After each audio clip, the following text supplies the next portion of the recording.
Thank you very much, and good afternoon to the panel and OPG, CNSC, and the public that are here. My name is Anna Tilman, and I'm presenting on behalf of the International Institute of Concern for Public Health. The presentation that we're delivering is stressing a few factors. One is the inventory, which I believe is one of the most critical parts of this whole project, because that determines what is being proposed to be buried. It is critical. The expansion plans are for including decommissioning waste, which also affects the inventory, and WIPP, which is also a matter of an inventory situation, what was in the container to which there purportedly was an accident. In terms of the inventory itself, in our 2013 submission last year to the JRP, one of the points that was stressed was the lack of completeness of the inventory that I could determine on the basis of even what was stated in the documents. Key radionuclides were absent, or somewhere, I don't know which ones. I'm part of the public, so I'm not sure what was missing or not. So it was a letter from Dr. Greening on January 6, 2014 that revealed serious issues, underestimations, and errors in the inventory related to pressure tube wastes and Garter, whatever they're called now, I forget the name, but I'll come to it in a minute. And subsequently to this, as a result of the statements by Dr. Greening, OPG did a revised interim inventory in response to the information requests. Now, in this revision, some startling errors were found. Here's a highlight on this slide referring to tritium's content, cesium, curium, which was completely missing, most active transuranic in the waste. Now I got it. And the Garter springs, which were omitted and resulted in increased concentrations of nickel isotopes. Other nuclides were also increased. Now, here's a reference table I've put together based on the Appendix A in OPG's consolidated response, indicating what the difference was for some of the isotopes in the waste compared to what their original inventory was and the ratio of this waste. Now, I want to make a point here that's very critical from a public perspective. Dr. Greening is an expert in this field. He was able to detect these errors. If, in my own field, if such errors were made by my engineering students in an exam that I set, I would know the answers, and if they made these kind of responses, they would get a grade of F. But how do we, the public, who are not experts, know that errors were made? We don't know. And we need to trust OPG to get this information correct. But we need to trust them, but I'm afraid that trust is not there. And if OPG can't get this present inventory correctly and as complete as possible, how can they get their projections correct for the future? So that is a huge concern. Also, these are errors we're not sure if they're I'm not sure if the other elements of the radioactive inventory were also checked. What other errors have been made in the inventory that have not been detected? Because nobody has had that expertise from outside to go and check this. So these are some of the issues. And we wonder how this transfers to other errors made in reports. Now, specifically, OPG has said the DGR was developed, case was developed, knowing the inventory was uncertain. In a newsletter, a community newsletter from the Western Waste Management Facility, it stated OPG was aware that the waste inventory was an estimate, and the DGR case was developed knowing the inventory was uncertain. These statements are not reassuring to the public. In OPG's response, they also minimize the impact of the underestimations by saying, well, it doesn't reflect, if you look at the total inventory, these were particularly relatively small changes. But we, again, cannot trust that because we don't know what other errors are made. They're large enough to disturb any confidence that we may have had in these. Now, specific issues in the inventory beyond the numbers themselves. Pressure tubes. The nuclear facilities at Pickering, Bruce, and Darlington may be operating well beyond the end of life of the pressure tubes. Has OPG considered what the impact would be on the inventory? What the concentration of radionuclides might be? Would it be increased? Neutron activation. I'm not sure how well or what models are used and how appropriate they are to result in the concentration of activation products. Then there's the matter of non-radioactive components in the waste streams. The list of these components is incomplete. And OPG noted that their list was not intended to include all stable end products of all radionuclides, only elements that are important for overall chemical composition. I question how OPG judges what chemicals are important, especially in the case of a DGR over a very long term. Another issue that's come up is, besides the list being incomplete, is metals in the waste. And that has been mentioned. Some of these metals are pyrophoric. It could lead to fires, and there have been zirconium fires in industrial settings. But there's no discussion as to concerns of the containment of these wastes. Nitrite salts has come up for discussion, but there's no mention of that in their reports as to any concerns that this might have. We'd only hear it now at the hearing. Now, has OPG reviewed this component of the inventory, especially organic waste, especially after the WIPP radiation release incident? And this is a question to OPG. Now, turning to expansion plans. OPG plans to double the capacity to accommodate decommissioning wastes, as well as the typical wastes that were originally planned. They deem this to be feasible, and will be seeking regulatory approval much, much later, not now. There's some serious concerns about this. Do we even know if that size is appropriate? We don't know the inventory for decommissioning waste. It will be higher in activity than refurbishment or particularly operational waste, but we don't know. Will this proposed expansion be going on while waste is being emplaced, which would be a very dangerous situation?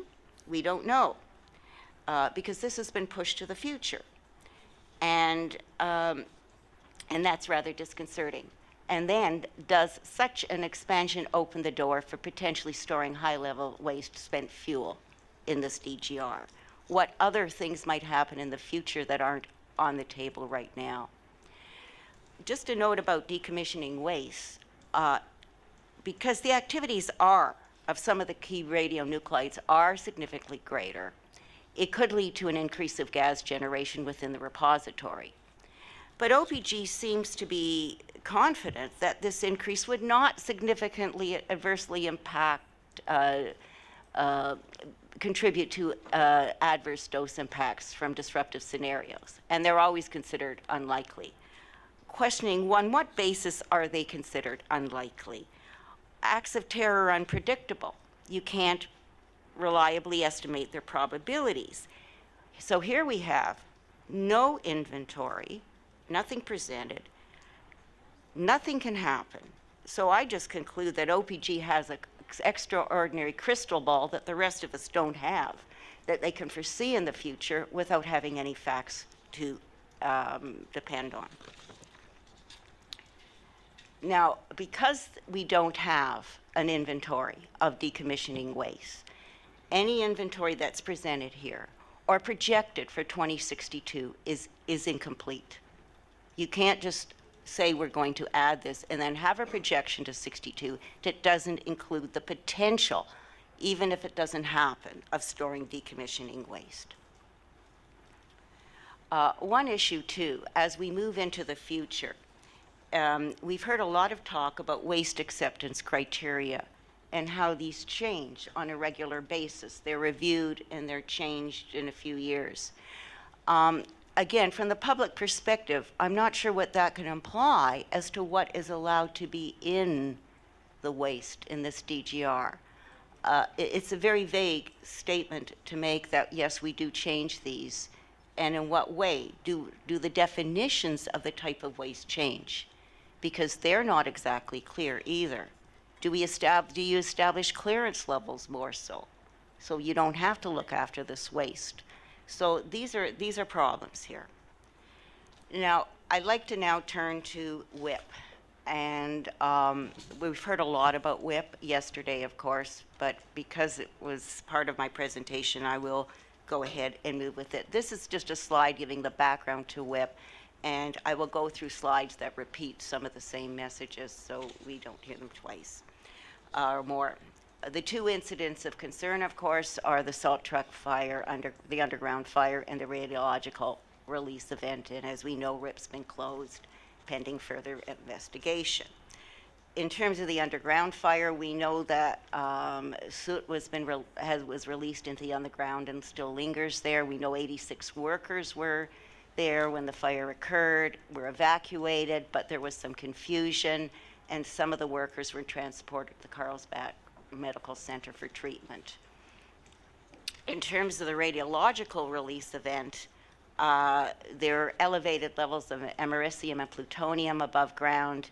A radioactive cloud plume was observed over a number of states shortly afterward. The wastes have spread through over 900 meters of underground tunnels and through the exhaust shaft, 600 meters exhaust shaft into the environment.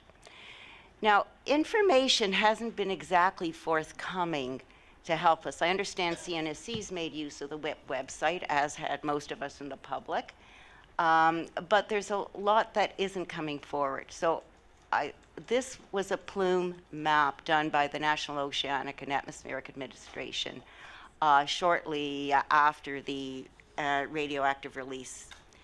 The issue here, and the other one also show you, is a trajectory of the waste done also shortly after the waste. Now, what these slides demonstrate, the previous one here and this one, is the extent, the spread of radioactivity. Now, this is due potentially to one container, and there are thousands of containers. It took just one container to be breached to create an issue of great public concern. How would this situation translate at the DGR at the Bruce site if there was just one? What areas might be affected? How would Lake Huron be affected? How would terrestrial aquatic habitat be affected? How would workers immediately at the site and communities nearby and distant be affected? And for how long? Now, OPG has responded to these incidents, and we keep hearing about degraded safety cultures, whereas OPG has a deep-rooted safety culture, and we can argue about that. OPG is also confident that their measures will prevent similar incidents. And they also indicate their waste are differing characteristics. No design changes are required, and the potential impact on worker and public safety were assessed to be below criteria. This is right out of their responses. Now, here are comments concerning OPG's response. How does OPG safety culture, how is it superior to WIPP's? And I will say that there is no such thing as a foolproof safety culture when we're dealing with this kind of material. The other issue is the difference in waste. Now, if you look at the inventories, which I have I've looked at inventories at Los Alamos, at the Argonne labs in Sweden as well, just comparing. Quantities may differ, but the waste at OPG's waste does include transuranics, includes organic, inorganic material. So the nature of the material may be similar, the concentrations could be different. Sorry. In terms of no effects on workers, I have not come across any data that is specific to workers or to public health. There's been released data from the Carlsbad Center, but no independent testing has been carried out on the workers. You cannot conclude that these events have had or will not have any effect on human health in the future. What we do have available, the knowledge we do have, is a number of workers that have been contaminated with internal contamination with alphas. DOE's concluded there's no adverse health consequences. Their conclusion is not warranted. You don't know. We have to realize that the dangers of internal contamination, the latency period for the development of diseases, especially cancer. These workers need to be independently assessed and tracked over a long time. You cannot dismiss this within this short period. The another issues, there's work going on right now in maintenance and repair, entering areas where radioactive releases occurred. These containers, some of them are labeled contact handled, which means you can actually touch them as opposed to remote handled. What efforts are being made to track the health of these workers over time? And this is a question because I simply don't know. I haven't been able to find out what tracking will be done. Another issue is the monitoring data that is now available, and yet now it has gone down in the areas near and away from the site. But this not translate to that these releases are not having an impact on health. The radiation may have been dispersed, but the radiation has not disappeared, not in the months involved. And one of the issues in terms of worker health, detectable amounts of radioactivity are released when the filters, contaminated filters, are changed. The workers do need to wear protective equipment. So this is dangerous work.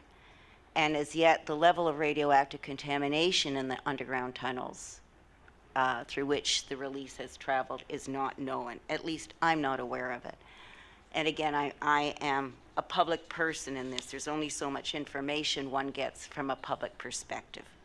Now, the local community is concerned. If you follow some of the meetings that are going on there, the lack of transparency and accountability, uncertainty as to the cause of the explosion, are other containers at risk of being breached, and the risk short and long term to the public and workers. There's other issues that haven't been clarified and still need to be worked on, and that's the suspect barrels from the Los Alamos National Labs. What is the level of radioactivity in that panel room where the breached container, if it's maybe there's more than one located? And very importantly, what is the future of WIPP? Will it be decontaminated? Is it possible? Do we know how to decontaminate this? Does anybody know? Will it reopen? Will it shut down? Or how? This is a huge mess in the U.S., but it translates to an important mess that we should all be avoiding. Everybody likes to talk about lessons learned, so I thought I better say it too. Human error, mechanical failure are not only possible, they're inevitable, no matter what precautions you take. You cannot create a safety case that will consider or prevent all accidents. Unintended, unpredictable accidents can occur and have occurred in DGRs, and we know WIPP, ASSI-2, and Morse-Laban. In fact, I was looking through the risk assessments that were done on WIPP before it opened up, and I cannot find any indication of an analysis of an accident as such as the one that occurred, even though we don't know. Any further probabilities that they estimated for fires and so on were in the order of 1 in 200,000 frequency. So it shows you we do not know how to account for all possible accidents, and we may not necessarily be able to assess them. Now, a study example that pulled out of VOCs in WIPP's waste concluded they do not represent a credible threat of explosion. but the explosion, or as they like to call it, the breach, has occurred, and it might have been due to VOCs. That's not known. Okay, in terms of conclusions, I think it's really important to state, even if you have the most complete and accurate inventory, which is an absolutely essential thing, these inventories alone cannot determine the long-term safety of the repository. There's too many unknowns. Unpredictable factors can influence the safety of repository in the short and long term. Nevertheless, this does not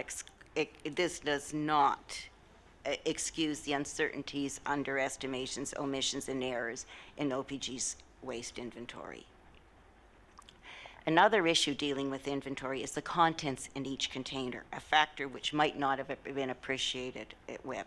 We've heard of waste characterization. We heard different containers for different kinds of waste. But how sure are we with all these categories that something hasn't been missed or overlooked? Okay, WIPP's not functional. It may not be for quite some time. And it clearly has demonstrated that DGR technology, as we presently know it, is not safe. OPG has no sound scientific basis for claiming that its DGR can be safely isolating these wastes for the hundreds and thousands of years. There's as yet no technology for containing radioactive waste that is scientifically proven to be safe. And I will say that the plan to double the size of the DGR is unwarranted level of entitlement and arrogance on the part of OPG. We're concerned that what that might lead to. And in conclusion, our recommendations are that the JRP reject OPG's proposed project.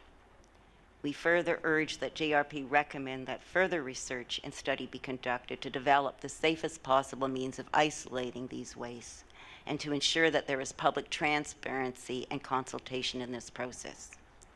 In the interim, the best that can be done is to store this waste above ground so that it can be inspected, monitored, and retrieved in case repairs are needed.